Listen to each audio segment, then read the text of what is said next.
வரம், அது ஊழியக்காரர்கள் வரணும், உங்களுக்கு இல்லை. நீங்கள் நல்லா சாப்பிட்டு தம்பாருங்க.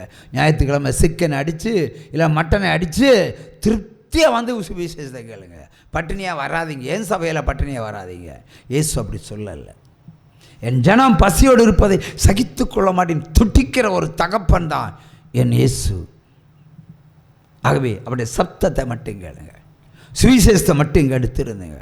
நீ பட்டினி கிடந்தா பரலோகத்துக்கு போகலாமா? நான் கேட்குறேன். நீ பட்டினி கிடந்தா தேவருடைய ஆவி உள்ளே போகும். அப்புறம் வயர் கேஸ் ஆவி பிறகு மருத்துவமனையை பெற நீ கேஸை போக்குறதுக்கு உபவாசம் இரு, மலச்சிக்கலுக்கு உபவாசம் இரு, தலைவலிக்கு உபவாசம் இரு, நெஞ்சு வலிக்கு உபவாசம் இரு, யூரின் பிரச்சனை உபவாசம் இரு, இரத்த போக்குக்கு உபவாசம் இரு, பணம் கிடைக்கிற உபவாசம் இரு, வீடு கட்ட உபவாசம் இரு, நோய் வந்தா தீரத்துக்கு உபவாசம் இரு, வட்டிக்கு உபவாசம் இரு, குட்டிக்கு எடுப்பதற்கு உபவாசம் இரு, பிள்ளை பிறகு உபவாசம் இரு, எல்லாத்துக்கும் உபவாசம் இரு. அப்ப நீ என்னையா சாப்பிடுவேன்? நான் கேட்கிறேன், எப்பயா சாப்பிடுவேன்? வாழ்க்கை முழுக்க பிரச்சனை தானே. அப்போ ஒரு பிரச்சனை உபவாசம் இருந்தால் என்னை சாப்பிடுவ நீ? அதான் அந்தி கிறிஸ்து. உன்னை உபவாசம் செய்ய வைக்கிறதே அந்தி கிறிஸ்துவனுடைய ஆவி. பிரமாணத்தின்படி நட, அதான் கிறிஸ்துவின் ஆவி. உற்சாகமாக கையை தட்டலாம். யோபு 22:22 வாசிங்க. யோபு 22:22.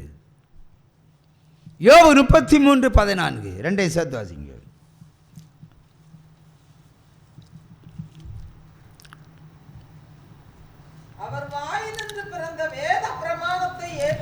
அவர் வாயிலிருந்து பிறந்த வேத பிரமாணத்தை ஏற்றுக்கொண்டு அவருடைய வார்த்தைகளை உங்களுடைய இருதயத்தில் வைத்துக் கொள்ள வேண்டுகிறேன். வாயிலிருந்து புறப்பட்ட பிரமாணம். நான் பைபிளை தானே சொல்லுவேன், மறுப்பு சொல்ல முடியும் உங்களால்? வசனத்தின்படி தானே சொல்லுகிறேன். அதை கேட்டு அப்படி நடந்தால் என்னன்னு கேட்குறேன். நீ கொஞ்சம் எளிமை நில்லு, ஃபேன் எங்கே இந்த பக்கம் திரும்ப, ஒரு நாளும் திருந்த மாட்டேன். அல்லேலூயா. நான் சொல்ல மாதிரி நில்லு. இந்த தெய்வம் நம்ம தெய்வம், நல்ல தெய்வம், மரண பரியந்த நடத்திடுவார். இந்த தெய்வம் நம்ம தெய்வம், நல்ல தெய்வம்.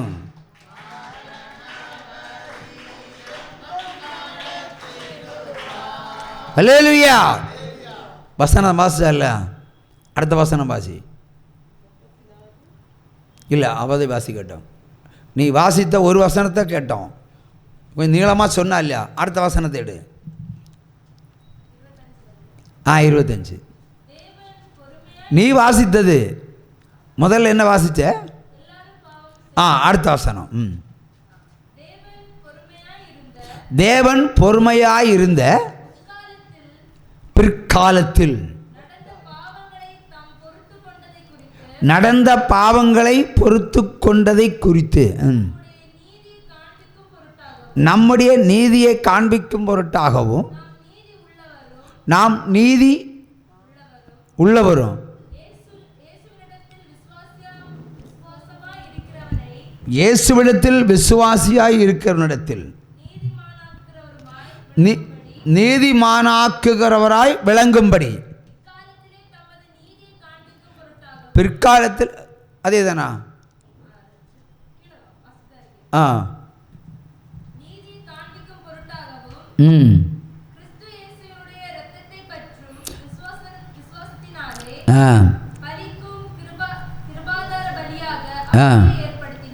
அவரே ஏற்படுத்தினார். இப்படி இருக்க மேன்மை பாராட்டுதல் எங்கே? அது நீக்கப்படாதே. எந்த பிரமாணத்தினாலே? கிரியை இல்லையா? கிரியா பிரமாணத்தினாலே. இங்கிலீஷ் மீடியம் படிக்க சொல்லு. விசுவாச பிரமாணத்தினாலே. ஆதலால்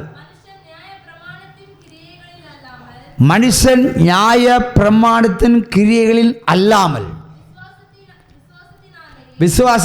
விசுவாசத்தினாலே நீதிமானாக்கப்படுகிறான் என்று தீர்க்கிறோம். நீ உட்காரு, நீ வாசிச்சுட்டு உட்காரு. அதே வசனம் திரும்ப மைக்கில் கேட்குற மாதிரி வாசி. அது வேண்டாம், அடுத்த நெக்ஸ்ட். தேவன் பொறுமையாயிருந்த முற்காலத்தில் நடந்த பாவங்களை தாம் பொறுத்து கொண்டதை குறித்து தம்முடைய நீதியை காண்பிக்கும் பொருட்டாகவும் தாம் நீதியுள்ளவரும் இயேசுவினிடத்தில் விசுவாசமாய் இருக்கிறவனை நீதிமான் ஆக்குகிறவருமாய் விளங்கும்படி இக்காலத்திலே தமது நீதியை காண்பிக்கும் பொருட்டாகவும் கிறிஸ்து இயேசுவினுடைய இரத்தத்தை பற்றும் விசுவாசத்தினாலே பலிக்கும் கிருபாதார பலியாக அவரையே ஏற்படுத்தினார். இப்படி இருக்க மேன்மை பாராட்டல் எங்கே? அது நீக்கப்பட்டது. எந்த பிரமாணத்தினாலே? கிரியா பிரமாணத்தினாலேயா? அல்ல, விசுவாச பிரமாணத்தினாலேயே. ஆதலால் மனுஷன் நியாய பிரமாணத்தின் கிரியைகள் இல்லாமல் விசுவாசத்தினாலேயே நீதிமானாக்கப்படுகிறான் என்று தீர்க்கிறோம். அல்லேலூயா, அல்லேலூயா, அல்லேலூயா, அல்லேலூயா. நான் உன்னை தெரிந்து கொண்டே, நான் உன்னை நடத்தி செல்வேன். களி கூறு, களி கூறு, கர்த்தர் புதியன பெரியன செய்திடுவார். அப்பா பிதாவே உமக்கே ஸ்தோத்திரம். அப்பா பிதாவே உமக்கே ஸ்தோத்திரம். பழைய ஏற்பாடு நியாயப்பிரமாணம் என்று சொல்லுகிறோம் இல்லையா? நியாயப்பிரமாணம் என்று சொல்லுகிறோம். புதிய ஏற்பாடில் சில திருத்தத்தோடு இயேசு கிறிஸ்து கொண்டு வந்தார். பழைய ஏற்பாடின் காலத்தில் ஏகப்பட்ட பாவம் உண்டு, அதை பொறுமையாக சகித்தார். கிருபாகர பலியாக பிதா இயேசு கிறிஸ்து சிலுவையில் ஒப்பு கொடுக்கிறார். ஒப்பு கொடுத்து நீதிமான் ஆக்கப்படுகிறார். அவர் நீதிமான் சிந்தி அந்த இரத்தத்தினாலே நம்ம கழுவப்படுகிறோம். விசுவாச பிரமாணத்தினால் அவரை ஏற்றுக்கொள்ளுகிறோம். இங்கே ஒரு கேள்வி, பவுலும் சவுலும் ரெண்டு பேர் ரெண்டு விதமாக ஊழியம் செய்கிறார்கள். பிரமாணத்தை பின்பற்றுகிற ஒரு ஊழியக்காரன், விசுவாச பிரமாணத்தை பின்பற்றுகிற ஊழியக்காரன். இப்போ ஆபிரகாம் எதனால் நீதிமானாக்கப்பட்டான்? நியாய பிரமாணத்தினாலயா விசுவாசத்தினாலயா? விசுவாசத்தினால் அவன் நீதிமானாக்கப்பட்டான். அவன் எப்படி நீதிமானமாக்கப்பட்டான்? விசுவாசத்தினால.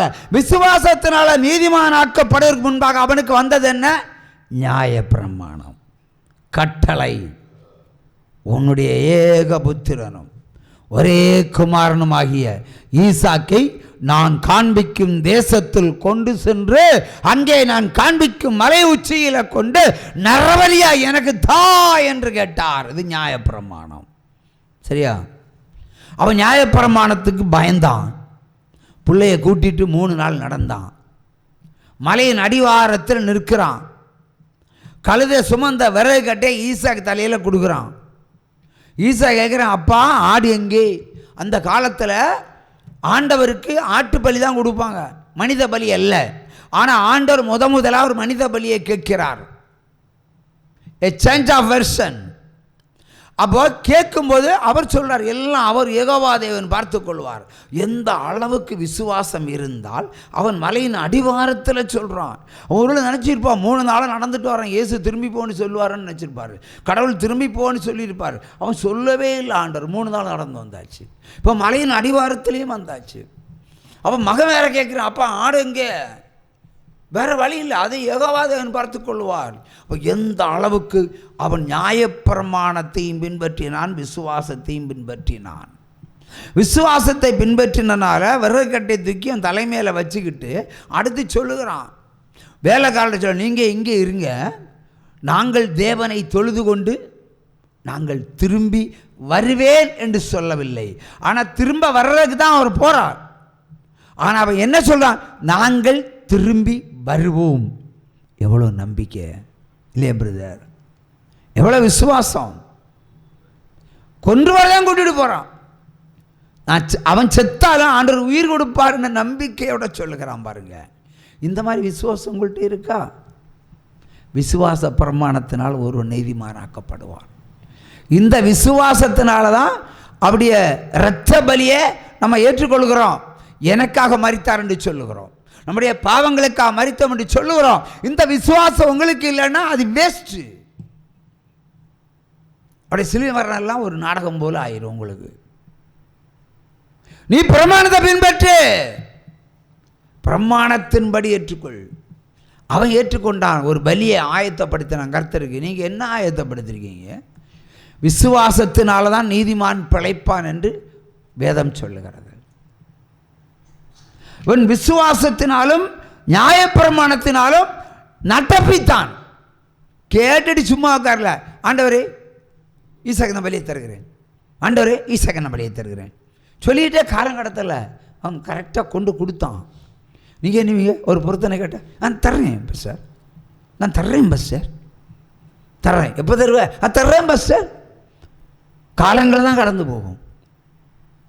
ஒரு வீடு இடினா இடிக்கிறேன் பஸ் சார், காசு வரட்டு இடிக்கிறேன். அவர் நீ இடித்தா தான் காசு தருவேன், இடித்தா தான் காசு தருவேன். ஆகவே உங்கள்கிட்ட விசுவாசம் இல்லை, நியாயப்பிரமாணம் ரெண்டும் இல்லாத கழுத குட்டிகள் தான். ஆகவே விசுவாசத்தை நட்டப்பிக்கணும் ஆபிரகாம் போல. ஆகவே விசுவாசத்தினுடைய தகப்பன் என்று ஆபிரகாம் அழைக்கப்பட்டான்.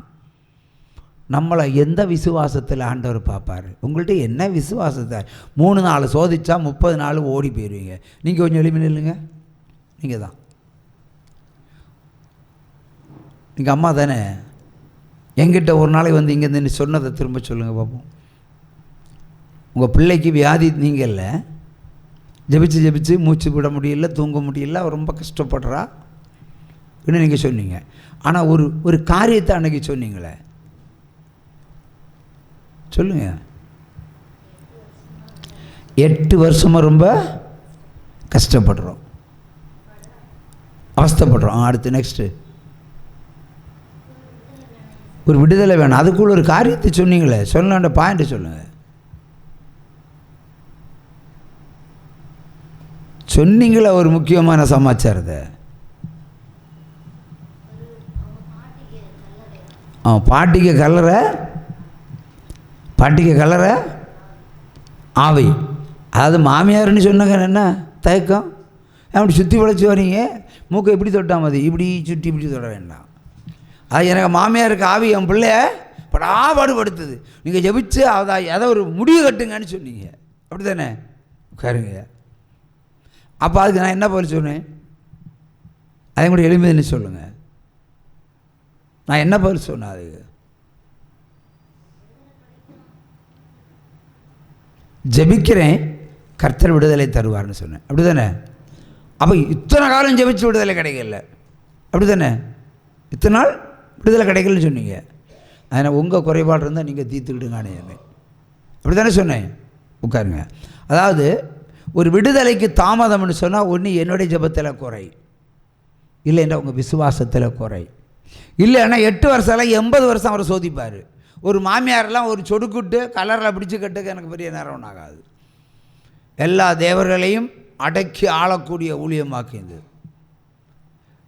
ஒரு ஸ்திரீ மரித்து போகிறாள் படுக்கையில் கிடந்து, உங்கள் மாமியாரை போல தான். உங்கள் மாமியாருக்கு உருவம்னு எனக்கு தெரியாது, நான் ஜெபம் பண்ணி மாமியாருக்கு உருவத்தை அடையாளம் காட்டுறது நான் தான்.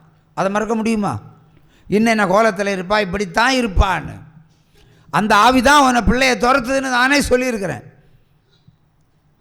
அதே மாதிரி நிறைய இடங்களில் இந்த மாதிரி சம்பவம் நடக்கும். நிறைய பேருக்கு மாமியார் தான் பிரச்சனை, செத்தாலும் பிரச்சனை, உயிரோட இருக்கவும் பிரச்சனை, செத்தாலும் பிரச்சனை. அப்போ ஒன்று இந்த ஆவியை பிடிச்சி கட்டணும், இல்லை ஆவியை அக்கினியில் போடணும், இல்லை நீங்கள் விசுவாசத்தில் ஜெயிக்கணும். இல்லை அவர் தருகிற சோதனை சகிக்கணும். ஏதாவது ஒன்றில் நீங்கள் ஜெயிக்கணும். வேதம் இன்றைக்கு என்ன சொல்லுது? முதல்ல ஜெயம் கொள்ளுகிறவன் எவனோ அவன் தேவனுடைய ஆலயத்தில் தூணாக நிறுத்தப்படுவான். அவனுக்கு வியாதியே கிடையாது, வியாதியே கிடையாது. ஒரு கிழவி சாகிறான். கிழவினா சாகத்தானே செய்யணும். நான் ஏற்கனவே சொன்ன சாட்சி தான். திடீரென்று கொளுத்து போன மனைவி, அந்த வீட்டினுடைய புருஷனுடைய மனைவி, ரொம்ப உயரவும் நல்ல வாட்ட சாட்டமாக இருப்பாங்க. திடீர்னு பார்த்தா எலும்பும் தோலும் மாறியாச்சு. நான் வீட்டுக்குள்ளே போகிறேன் ஜோம் பண்ணும்போது. வீட்டில் போகும்போது ஒரு ஸ்மெல் வருது, இந்த ஸ்திரீடத்துலேருந்து தான் வருது. நான் என்ன செத்து போன ஆவி படுக்கையில் வியாதிப்பட்டு மருத்துவ சிகிச்சை பலனளிக்காமல் ஊற நாற்றத்து கூட செத்து போன ஆவி உன் சரீரத்தில், அதாவது உன் மாமியார் உனக்குள்ளேன்னு என்ன அவள் சொல்ல, நான் உணர்கிறேன் அதை பாஸ்டர்னு. அந்த சகோதரனுக்கு முகம் மாறுச்சு. ஏன்னா தாய் செத்தாலும் இந்த பிள்ளை தாயை விட மாட்டாங்க. மனம் முடிஞ்ச ஒரு ஃபோட்டோ வச்சு கும்பிடுவாங்க. அப்பாவை தூக்கி குப்பையில் போடுவாங்க, அம்மாவை தூக்கி ஃபோட்டோவில் ஆக்கிடுவாங்க. உடனே என்ன மாதிரி ஒரு முறைச்சிட்டு போயிட்டான். நான் சொன்ன நள்ளிரவு 12 மணிக்கு நான் வருவேன்.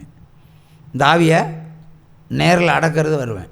இப்போ சின்னதாக ஜெபம் பண்ணிட்டு போகிறேன்னாச்சு. நாங்கள் ராத்திரி இங்கேருந்து 9 மணி தாண்டி போகிறோம். போகிற வழியில் காவல்துறை எங்களை பிடிக்குது. ஏன்னா பெரிய ஒரு கோல் இருக்கும், பைக்கில் கட்டி வச்சுருப்பேன். மந்திர கோல் ஒன்றும் கிடையாது, ஒரு மேய்ப்பனுடைய கோல். ஜே மோசைக்கு ஆண்டவர் கொடுத்த கோல் இன்றும் இந்த கட்டத்தில் எங்கேயாவது ஒரு மூலையில் கிடக்கும். யாருக்காவது பைத்தியம் பிடிச்சிருந்தா அந்த கோல் எடுத்துகிட்டு போங்க, ஆண்டவர் சொன்னால் தான் தருவேன், தந்தால் அந்த வியாதி தீரும். அப்புறம் மறுபடியும் கோல் இங்கே வரும். இதுதான் நடைமுறை காரியங்கள். அன்றைக்கு நாங்கள் ராத்திரி போகிறோம். போலீஸ் எங்கே போகிறீங்க? ப்ரேயருக்கு. கோல் எதுக்கு வச்சுருக்கேன்? ஃபேவரெட்டுக்கு. போ. ஏன்னா என்னை எப்படா பிடிச்சி உள்ள தள்ளலான்னு ஒரு காலம்